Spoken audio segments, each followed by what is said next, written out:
бір бұрышта келген қонақтардың көршісі дубленкасын үйіп қояды. Бір бұрышқа етін нан жайып қойған, басып кетпеңдер деп қойды жаққа. Шынымен сондай да.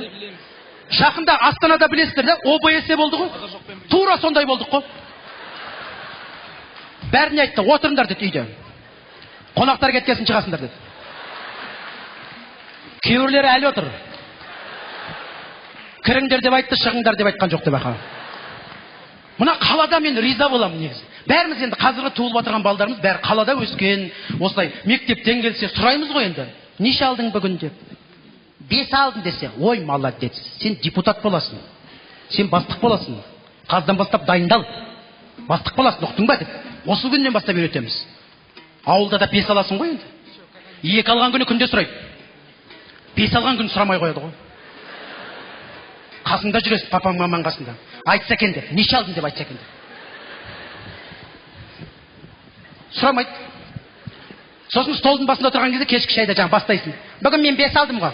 Апай маған айтқан, мен апайға айтқам, жап-жау сумау кетпей. Немене жағаласып отырсың?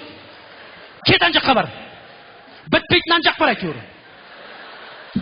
Сол жақтан 11 бітіргенде шығасың.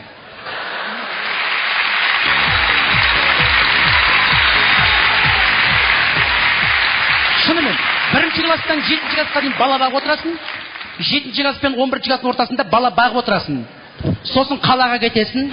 Ауылға кеттің келмейді, білесің, ана бөлмеге қайтып баратынды. Сосын каким-то образом выживание қалада қаласың аға. Шынымен сондай, мен мына басқұлт өкілдерінде риза болатын, орыс халқын айтайық мысалы, мақтағаным емес. Мына кішкентай баласымен, кішкентай кезінен, үлкен адаммен сөйлескен секілді сөйлеседі. Үлкен адаммен сөйлескенде сөйлеседі. Мысалы бүйтіп сұрайды. Кушать будешь? Нет, иди спать. Кішкентай бала деп айтпайды. Ана бала томпаң-томпаң жүгіріп барады да, свет сөндіріп, спокойно деп жата қалады. Сен біздің қазақтың балдарына ұйықта деп көр. Біз қазақта бала ұйықтатамыз деп өзіміз ұйықтап қаламыз.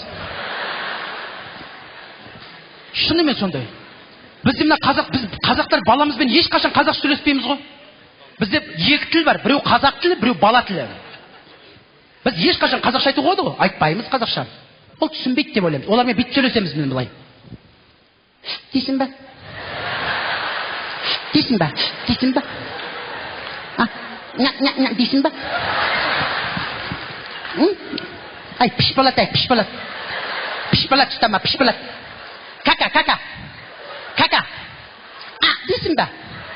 Пақ дейсің ба? Дейсің ба? Кел, ұпа дейін ба? Не сөз ұпа деген?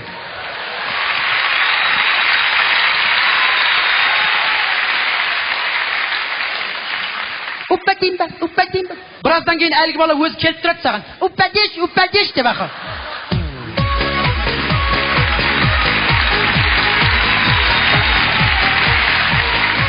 Жоқ, шынымен сондай. Одан ол балдар өсет. Жігіт болады. Бір қуанышқа барады, тойға барады мысалы. Бір қолына микрофон беріп, тосайчы десең, әлгі балдардың тосын айтқан көрсеңіздер. Ой, талай көрген шығарсыздар енді. Міне мынандай тостар болады міне.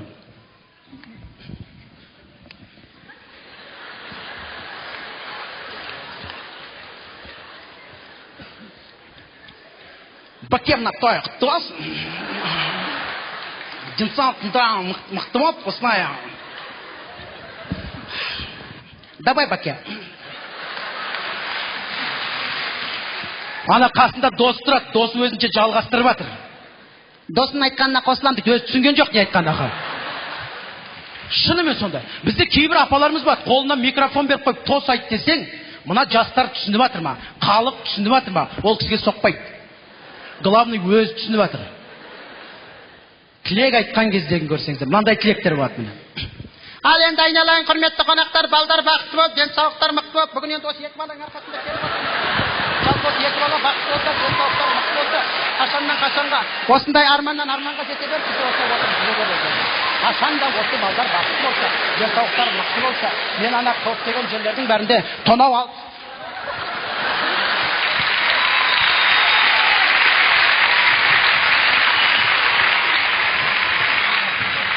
ана қасында адамдар тұрады ғой. Денсаулықтарын көріп тасың ба аузыма енді. сол балдар бақытты, денсаулықтар мықты болып, әрқашанда осы ойнап күліп жүре беріңіздер. Сол үшін алып қойыңдар деп қояды. Ой деп қаласыздар.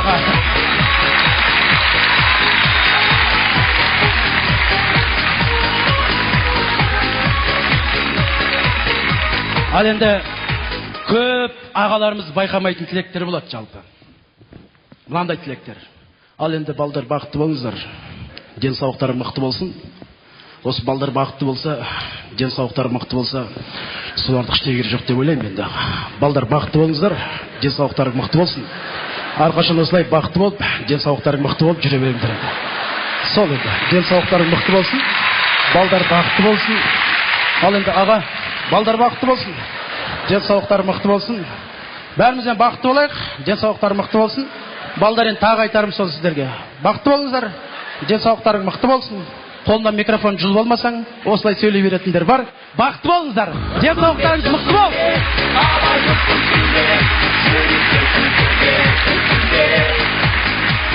Мына әзіл-сықақ театр емес, көңілді тапқырлар театры.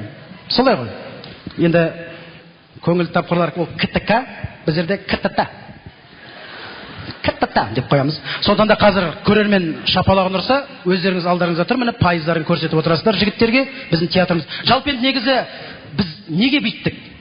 Астана қаласында концерт болды, бір концерт болды, екі концерт болды, жігіттер жеке-жеке орындап жатыр, бірақ қарасам көздерінде от жоқ.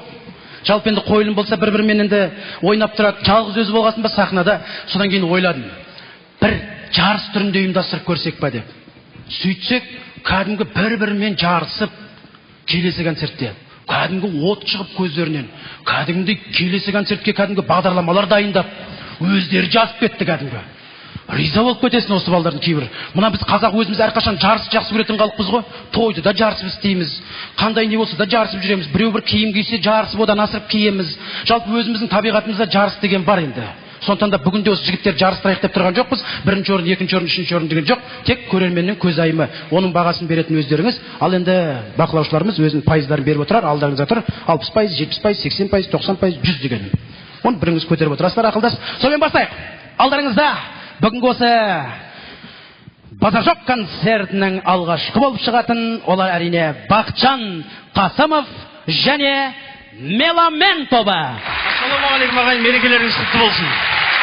Ал енді мына менің әжем, жаңағы әжемнен сұрайды ғой, сенің ана бір кішкентай звездочок немерең бар еді, баяғыда радиода істейді, қазір қайда деген кезде, ол қазір Алтынбек Қоразбаев болып жұмыс істеп жүр дейді жаңағы. Енді мен пародия салам. Осы жерде мен әдейі домбырамды алып келіп отырмын. Барлығы эстрада, басқа да жанрлар мына қазақтың ұлттық домбырасын қолдарына алып, қазақтың ұлттық өнерін нақыштап жүрген осы аға апаларымызға пародия салайын деп отырмын. Соның алғашқысы қазақтың белгілі сазгері, әнші Алтынбек Қоразбаев ағамыздың пародиясы. Қарсы алыңыздар.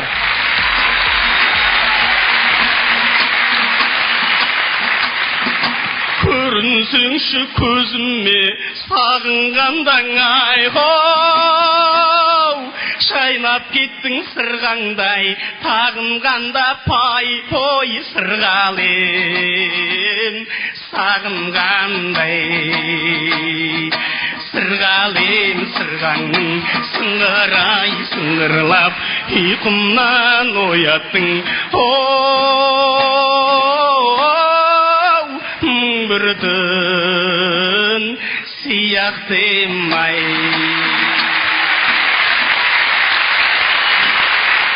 Одан кейін мына қазақтың Мейрамбек Беспаев дейтін әншісі бар. Бұл енді Мейрамбек әнді жүрекпен айтатындығы соншалық, бір әнді жаңағы әр елдің салты басқа иттері қарағасқа дейді, әр елдің сөйлеу мәнеріне байланысты айтатын болды қазір ол. Мысалы, сағындың ба әнін алып көрейік. Сағындың ба әнімен Мейрамбек Беспаев Алматының сахнасында. Тағдырға бағындың ба, жібек мұң жамылдың ба, көз білмей ойлай, сен мені сағындың ба. Тура осы ән біздің арқада, Астанада. Тағдырға бағындың ба, жібек мұң жамылдың ба, көз ілмей ойлай, сен мен сағындың ба? Осан Шымкентте тағдырға бағындың баш, жібек мұң жамылдың баш, көз ілмей ойлай, қой берші, сен мен сағындың баш. Үшкете береді. Енді мынау домбыра ұстағандар туралы айтып жатырмыз бірыңғай. Өткенде мысалы жігіттер тобының бұрынғы әншісі Еркін Нұржанов бауырымызда негізі домбыра тартады. Өткенде бір тойға кірсем, домбырасын албаған бет ашып жатыр. Мысалы Еркіннің пародиясы.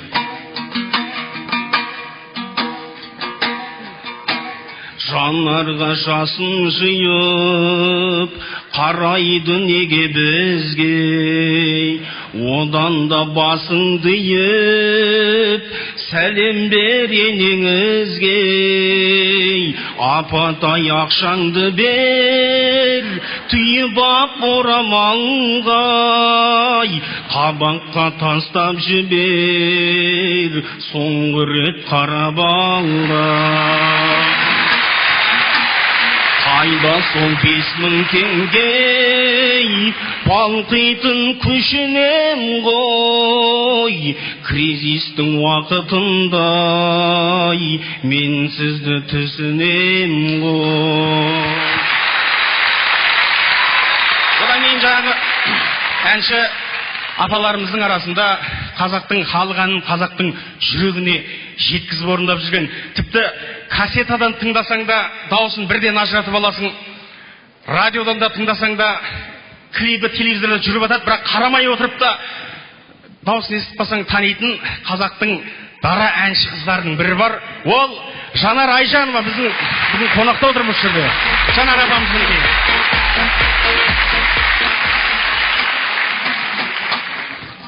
Енді сіз өзіңізді айнадан көргендей болып отырыңыз. Саған қарап енді шошып кетіп отырған шығар, осындайым ба деп. Дауысын айтып отыр. Енді келесі орындайтын әнді бір пачка шайға сатып алғам.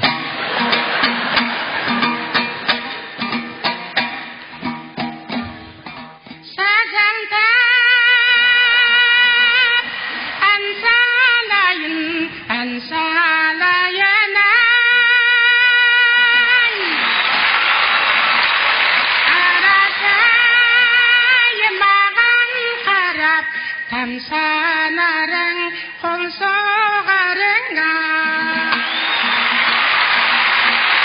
қиңаты шемшелейме, тегіңдің ай, мұрныңнан суағадай, тегіңдің ай, жалт етіп қалайсың ау, тегіңдің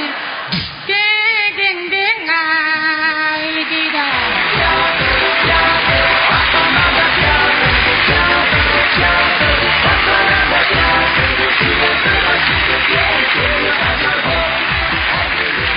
Осы жалпы мына ұлттың өнерін ұршықта иіріп жүрген қазақтың домбырасы еш уақытта өлмейді. Өйткені қазақтың өнерін өлтірмейтін өздеріңіз сияқты өнерпаздар көп болсын. Қазір мен ардақты ағайындар сіздердің қошеметтеріңізбен ортаға өзімнің өнердегі жұптарым Меломен тобын шақырамын.